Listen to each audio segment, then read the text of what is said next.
La société québécoise, par ses lois, a criminalisé l'amour et le mariage. Le pire, c'est qu'elle en est fière. Combien d'immigrants débarquent au Québec avec l'intention de s'y marier? Combien y viennent avec femmes et enfants? Combien de couples mixtes rêvent d'une union au Québec, qui leur donnerait un droit d'établissement? Un ami récemment divorcé m'a confié que le Québec était aux hommes ce que l'Afghanistan des talibans était aux femmes. Et il m'expliqua pourquoi.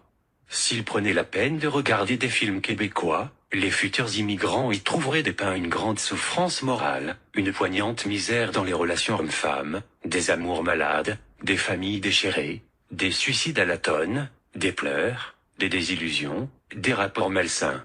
Le Québec est une société tellement malade de sa famille que cela fait frémir. S'ils le savaient, les futurs immigrants éviteraient cet enfer annoncé auquel ils souscrivent pourtant joyeusement devant un juge, sous le sourire de celle qui leur passera tôt ou tard la corde au cou pour les pendre. Au Québec, l'homme est seul, l'homme est coupable, l'homme est criminalisé, humilié et réduit à l'état de porte-monnaie sans âme ni bonté. Au Québec, dans son rapport avec la femme, l'homme est le grand perdant annoncé d'un couple où son rôle est réduit à 2 critères élémentaires. Assurer l'équilibre sexuel de sa partenaire. Lui assurer aussi son équilibre budgétaire. Lire le livre de Georges Dupuis, Coupable d'être un homme. Je sais, vous allez dire que j'exagère, que c'est mensonger, que ce n'est pas possible, que je critique encore et toujours. Les immigrants veulent des rêves, des fleurs, des papillons et des violons. La réalité amère, la déroute sociale, l'écœurante injustice d'une société matriarcale qui compte le plus grand nombre d'hommes suicidés au monde, ils ne veulent pas le voir. Ils pensent passer à côté. L'immigrant au Québec est la plus grosse autruche que je connaisse. Certains en font des élevages, le Québec les fait venir par milliers chaque année. Le mariage. Le Québec est une société matriarcale, une femme qui immigre au Québec y trouvera un bonheur certain, tout est fait pour elle. Elle veut travailler. Toutes les portes lui sont ouvertes. Elle veut étudier. Programme de formation sur mesure et associations subventionnées multiples. Elle veut un enfant. Les hommes sont tellement aux abois, aérés de bars de danseuses à agences de rencontres, qu'elle n'aura que l'embarras du choix. Elle veut garder l'enfant. L'homme peut se mettre dehors du jour au lendemain. Elle veut de l'argent. L'homme qu'elle a mis dehors la veille lui assurera une rente confortable, par saisie directe sur salaire. Et il en a assez des hommes. Montréal est une des plus grosses capitales de lesbiennes au monde. Par contre, l'homme au Québec aura aussi peu de latitude que d'espoir d'y vivre une vie épanouissante. D'ailleurs, nombreux des immigrants que j'ai rencontrés sont rentrés dans l'une des 2 catégories suivantes. Arrivés mariés au Québec, heureux, ils se sont divorcés. Normal, le Québec compte un des plus hauts taux de divorce au monde. Pour une femme, se marier, c'est comme jouer au loto. Divorcer, c'est tirer les 5 numéros gagnants. Célibataire, il cherche toujours l'âme sœur après de nombreuses aventures, sans lendemain et d'innombrables ruptures déroutantes. Quand l'homme est originaire du Maghreb, son problème est plus grand encore. S'il est marié, il va mettre son couple en grand danger, car l'épouse sera vite tapée par la communauté sur place et mise au pas du féminisme retrouvé.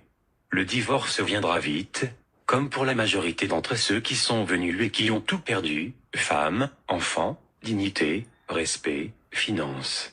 S'il est célibataire, il va se retrouver devant 2 problèmes insurmontables. Les Québécoises promettent l'ivresse d'une intégration sur l'oreiller. S'il veut trouver son ami parmi la communauté féminine arabe, il aura d'autant plus de mal que celle-ci opte pour les Québécois, pour les mêmes raisons que lui voulait initialement une Québécoise, en vain. Sauf que les femmes auront moins de problèmes que les hommes. Mais qu'il se rassure, Montréal recense un nombre impressionnant de bars de danseuses nues où il pourra se rincer l'œil sans y laisser un demi-mois de salaire en pension alimentaire à vie. Si l'homme vient d'Europe, il aura moins de problèmes en apparence, quoique autant sur le fond. S'il arrive marié, les chances qu'il divorce dans les 3 ans au Québec sont terriblement élevées.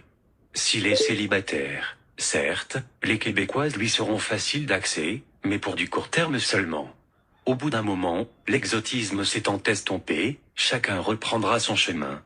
Si un mariage a été célébré autre-temps, le divorce fera connaître à l'heureux immigrant les meilleurs côtés de la province. Le divorce. Si l'homme au Québec a commis l'audace des 2 crimes suivants, Il s'est marié, il a eu un ou plusieurs enfants. Il est considéré comme un criminel en puissance. En effet, sa conjointe peut à tout moment plier bagage et partir refaire sa vie en vidant celle de l'ex. Le contrat de mariage est un contrat dont les termes lient l'homme à la femme seulement, et non l'inverse. Le Québec a réussi à faire d'un contrat d'amour un modèle de haine. La femme peut en briser les termes sans renoncer aux avantages du bris. Un peu comme si vous rameniez une voiture abîmée par votre faute chez votre concessionnaire et lui en réclamiez la valeur est neuve. Vous allez vous lever et dire, non mon vieux. Si tu casses, tu payes. Pas au Québec. Au Québec, dans ce paradis de justice sociale féministe, la femme casse, l'homme paye. Quand un homme se fait dire par sa conjointe qu'elle le quitte, c'est comme si son médecin lui annonçait un cancer. C'est le début d'une longue agonie. Une agonie que rien ni personne ne viendra soulager. Au Québec, on s'émeut des réfugiés, des handicapés, des vieux, des femmes et des enfants, mais pas des hommes, pas des pères divorcés, pas des suicidés. Non seulement ils perdront leurs femmes, leurs enfants, leur maison, leur salaire, leurs économies, mais à la moindre menace, au moindre haussement de ton, à la moindre contestation, quant à l'éducation des enfants, ils pourront se retrouver derrière les barreaux. S'ils augmentent leur salaire, ils devront payer plus, et cela, même si l'ex vit dans le luxe. S'ils perdent leur emploi, ils seront soupçonnés de tentative volontaire de dérogation. Comme la somme est due au gouvernement et non au conjoint, leurs avoirs pourront même être saisis. S'ils changent d'employeur ou d'adresse, ils seront tenus d'en avertir les autorités. Bref, l'homme divorcé au Québec entre immédiatement en libération conditionnelle. Il devient de facto un criminel pour un crime que la conjointe a peut-être commis, sans reconnaissance de faute. Un paradis pour les hommes ce Québec.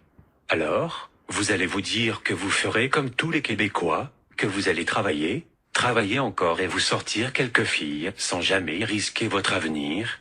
Pas de mariage, pas d'enfants, pas de relation, le niant sentimental en plus de l'hiver. Bien. Bon choix. Mais est-ce cela que vous pensiez en immigrant au Québec? Vu donc que vous n'y serez jamais riche, cela vaut-il en plus la peine que vous n'y soyez jamais heureux?